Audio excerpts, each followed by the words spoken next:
নিজের হাতে বাড়িতে এইভাবে বিস্কুট বানিয়ে দেখো, এত কম সময়ের মধ্যে এত সুন্দরভাবে বিস্কুট তৈরি হয়, খেয়ে পুরো অবাক হয়ে যাবে। চায়ের সঙ্গে খাওয়ার জন্য ঝটপট বাড়িতেই এইভাবে বিস্কুট বানিয়ে নিতে পারো, একদমই সামান্য কিছু উপকরণ দিয়ে। নমস্কার বন্ধুরা, আমার আরও একটা নতুন রেসিপিতে তোমাদের সবাইকে স্বাগত জানাই। খুবই সহজভাবে মুচমুচে এই বিস্কুট বানানোর জন্য একটা বোলের মধ্যে নিয়ে নিলাম হাফ কাপ পরিমাণে সাদা তেল।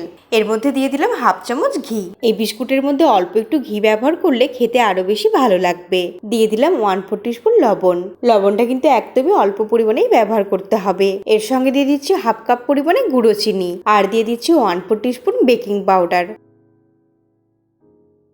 এরপর শুকনো উপকরণগুলোকে স্পুনের সাহায্যে তেলের মধ্যে খুব ভালো করে মিশিয়ে নিতে হবে।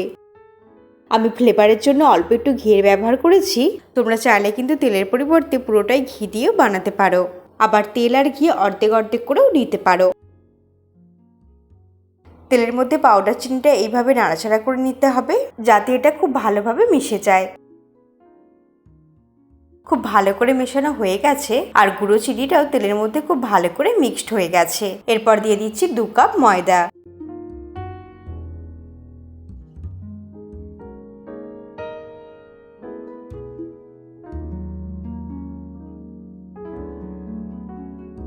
বিস্কুটটা আরও বেশি খেতে ভালো লাগার জন্য এর সঙ্গে দিয়ে দিচ্ছি 1.5 চামচ আমুল দুধ। এরপর সবকিছুকে খুব ভালো করে মিশিয়ে নিয়ে হাত দিয়ে মেখে নেব। একটু মাখলেই ডোয়ের মতো হয়ে যাবে। এর মধ্যে কিন্তু কোনো রকম জলের ব্যবহার করা যাবে না। ঠিক এইরকম ভাবে মাখতে হবে।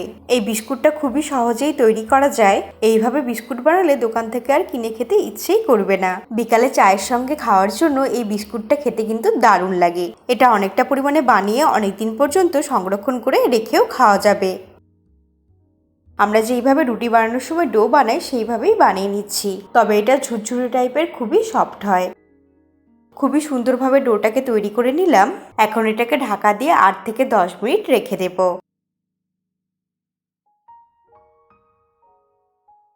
এরপর একটা স্টিলের প্লেটে অল্প একটু তেল নিয়ে নেব।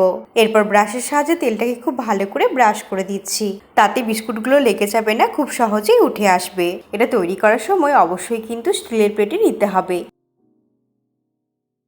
10 মিনিট হয়ে গেছে, ডোটাও খুব সুন্দরভাবে সেট হয়ে গেছে। এরপর এখান থেকে অল্প অল্প করে নিয়ে এইভাবে একটু গোল গোল করে তারপর লম্বা করে নিয়ে বিস্কুটের শেপ দিয়ে দেব। তোমরা তোমাদের ইচ্ছে মতো বিস্কুটের যে কোনো শেপই দিতে পারো। আমি এখানে বিস্কুটগুলো লম্বা শেপে বানিয়ে নিচ্ছি। সাইডগুলো এইভাবে একটু করে দিচ্ছি।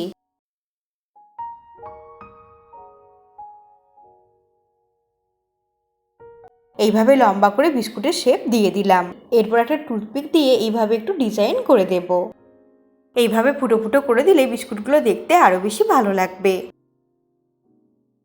এইভাবে সুন্দর করে একটা বিস্কুট তৈরি করে নিয়েছি। একইভাবে সমস্ত বিস্কুটগুলোকে তৈরি করে নেব। আর এই বিস্কুটগুলো তৈরি করা কিন্তু একেবারেই সহজ।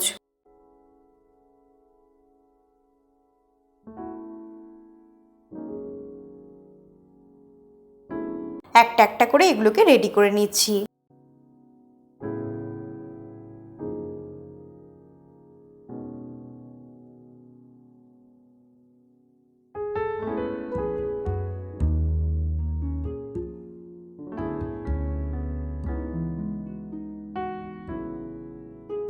একটা প্লেটের মধ্যে একবারে যতগুলো ধরে ততগুলো আমি রেডি করে নিয়েছি। আর এগুলো কিন্তু একটু ফাঁকা ফাঁকা করে রাখতে হবে, কারণ বেক করার সময় ফুলে একটু বড় হবে। এই বিস্কুটগুলো গ্যাসেই বানাবো, তার জন্য কড়াইয়ের মধ্যে এইরকম একটা গোল রিং বসিয়ে দিলাম। এরপর ফ্লেমটাকে অন করে দিয়ে ঢাকা দিয়ে 2 থেকে 3 মিনিট একটু গরম করে নেব। ছিদ্রটা একটা লবঙ্গ দিয়ে বন্ধ করে দিলাম। একটু গরম করে নিলাম। এরপর খুব সাবধানে বিস্কুটের থালাটা ধরে বসিয়ে দেব। এরপর মিডিয়াম টু লো ফ্লেমে ঢাকা দিয়ে হতে দেব 12 থেকে 14 মিনিট। পুরো 14 মিনিট পরে ঢাকাটা খুলে নিচ্ছি। বিস্কুটগুলো বেক হওয়ার পরে কতটা ফুলে গেছে আর দেখতেও কি দারুণ লাগছে। এখন কিন্তু বিস্কুট অনেকটাই নরম থাকবে। হালকা ঠান্ডা হলে প্লেটটা তুলে নিলাম। যখন ঠান্ডা হতে থাকবে তত কিন্তু বিস্কুট খাস্তা মুচমুচে হতে থাকবে। ভীষণ ভালো লাগে এই বিস্কুটগুলো খেতে আর বানানো একেবারেই সহজ। ঝটপট ঘরে থাকা মাত্র কয়েকটি উপকরণ দিয়ে তৈরি করে নেওয়া যায়। খেতে এতটাই টেস্টি হয়, একটা খেয়ে তো মন ভরবেই না। এত সুন্দর বিস্কুট মুখে দিলেই মিলিয়ে যাবে। বিকালে চায়ের সঙ্গে খাওয়ার জন্য ঝটপট বানিয়ে নিতে পারো। একইভাবে আরো একটা প্লেট সাজিয়ে নিচ্ছি, তবে এগুলো আরো একটু ছোট করে বানাচ্ছি। এত সহজভাবে এই বিস্কুটের রেসিপি তোমাদের কেমন লেগেছে অবশ্যই কমেন্ট করে জানিও। একইভাবে প্লেটের মধ্যে সাজিয়ে নিয়ে কড়াই গরম করে এর মধ্যে প্লেটটা বসিয়ে দিয়ে ঢাকনা লাগিয়ে 12 থেকে 14 মিনিট বেক করে নিতে হবে। তাহলেই কিন্তু আমাদের একইভাবে খাস্তা মুচমুচে বিস্কুট তৈরি হয়ে যাবে।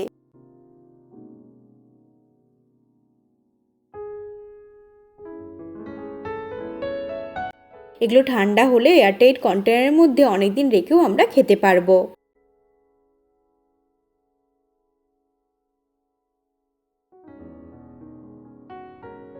বিস্কুটগুলো প্লেটের মধ্যে সাজিয়ে নেওয়ার পর দেখতে আরো লোভনীয় লাগছে। আমি আমার চ্যানেলে এইরকম সহজ সহজ রেসিপি দিয়ে থাকি। রেসিপিটা ভালো লাগলে লাইক করে দিও আর চ্যানেলটাকে সাবস্ক্রাইব করে তোমরা আমার পাশেই থেকো। নিচের দিকটাও কতটা সুন্দর হয়েছে বিস্কুটগুলো একটু ভেঙে দেখাচ্ছি, ভেতরটা কতটা খাস্তা মুচমুচে হয়েছে।